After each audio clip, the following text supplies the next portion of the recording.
Hello everyone and welcome back to Destiny. Bungie conducted the second of many reveal streams showing us what we can expect in Rise of Iron coming this September. And while it wasn't the most exciting reveal stream, we were still able to pick up a few really interesting details from world design lead Steve Cotton. So let's go ahead and take a look at 7 interesting details from the reveal stream.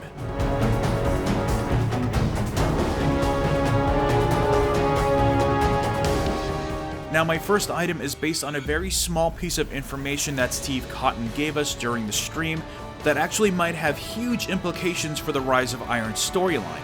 So I'm going to give you guys some fair warning that this first detail contains some possible story spoilers for the game. So if you don't want to learn anything about the plot, skip over to the timecode you see on the screen to get to item number 2. Now with the warning out of the way, number 1 is that the Iron Lords might have been trying to bring upon us a new golden age. Steve Cotton casually mentioned this as a more interesting history between SIVA and Lord Saladin. So it turns out that SIVA isn't necessarily just a rogue piece of technology, but it might have actually been unleashed in the first place by the Iron Lords with the intent to create a second golden age.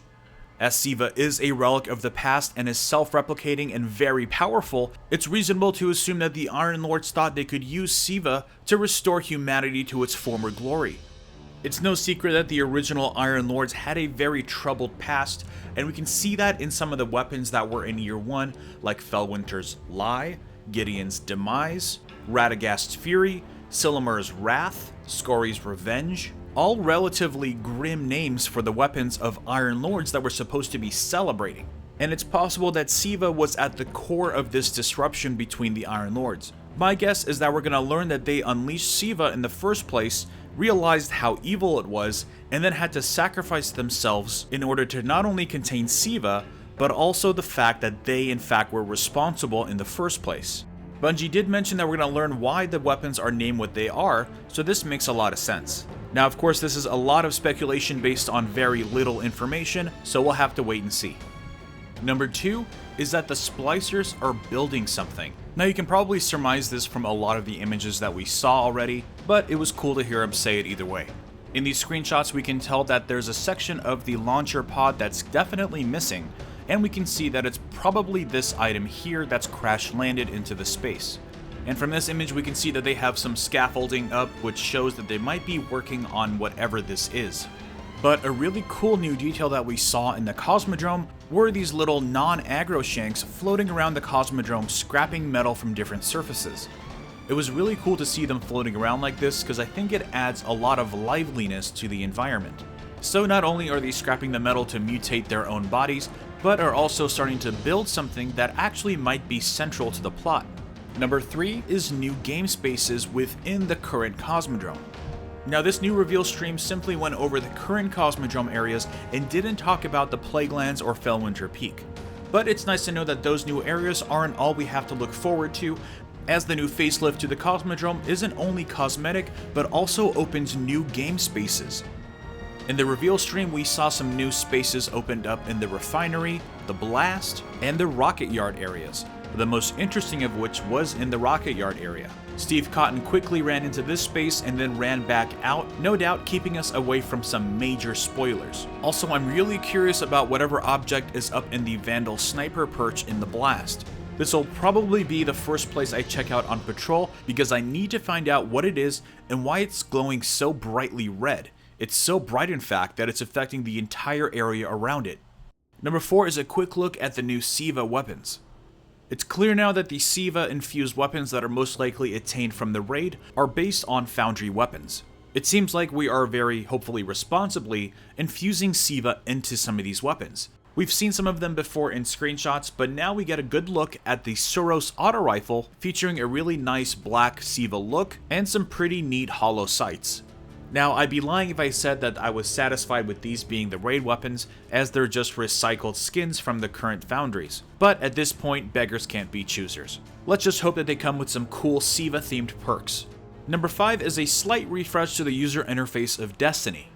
Now of course we know there's not going to be any major overhauls to the game at this point, but one place where we might see some changes are in the user interface. We got a very quick glimpse at this in the reveal stream as Deej had to go into his menu to change some settings. It was clear that we weren't supposed to see anything in the menu, so he quickly skipped over the character and inventory screens. The only reason it even caught my attention was because the new menu background is a more bluish color. Now I might be reading too much into this, but the new background color might hint that they made at least a few tweaks to the menu system. Number 6 is the new light cap.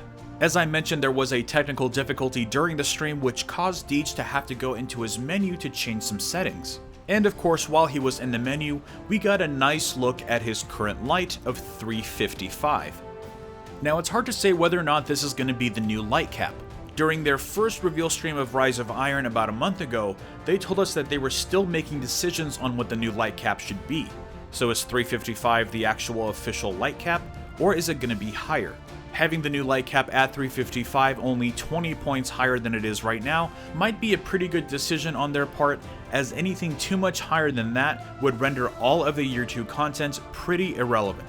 Now Bungie was quick to remind us after the stream that we shouldn't believe everything we see during the stream because it is a developer test environment and anything could change. So take this new light cap with a grain of salt. Number 7 is new armor. Now these screen grabs aren't from the reveal stream, but they're from the Yallarwing trailer. The Yallarwing is a Yellowhorn inspired sparrow that is coming with the release of Rise of Iron.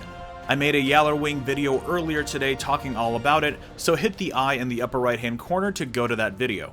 But anyways, we got a glimpse of some really interesting pieces of armor in that trailer. The piece of armor that I want to point out is this one that you see in front of you, which looks to be the brand new Iron Banner gear for the Titan. The helmet features horns coming out of the side, similar to the Warlock exotic helmet, the Ram. The outfit includes a lot of chainmail and a pretty cool new Titan mark. Now I think that this is the Iron Banner gear and not the Iron Lord gear for a few reasons. One is the fact that we can see the Iron Lord gear right next to it on the Warlock, and it looks a lot more elaborate. Also, they tend to show us this new armor without any shaders, so you can see there's a large color discrepancy between the two sets. Another thing I noticed are the shoulder pads, which are in the shape of a wolf's head, which very closely resemble the Trials of Osiris gear that we've already seen. So it looks like this all but confirms brand new Iron Banner gear for Year 3 on top of the Iron Lord gear. And of course what I'm referring to is that the fact that in Rise of Iron, we're going to be going on a PvE quest to become an Iron Lord. With one of our trophies for attaining that status is going to be a brand new set of Iron Lord gear. Gear that is completely separate from the Iron Banner gear that we're going to be getting from the Crucible. Anyways, what did you think of the Cosmodrome Reveal stream? Did you notice any secrets that I haven't gone over? Leave them in the comments below. Drop a like if you can, and subscribe for more Destiny content. And I will see you all next time. Luckily, this beautiful sparrow is not only very real, but is an added bonus for pre-ordering Rise of Iron.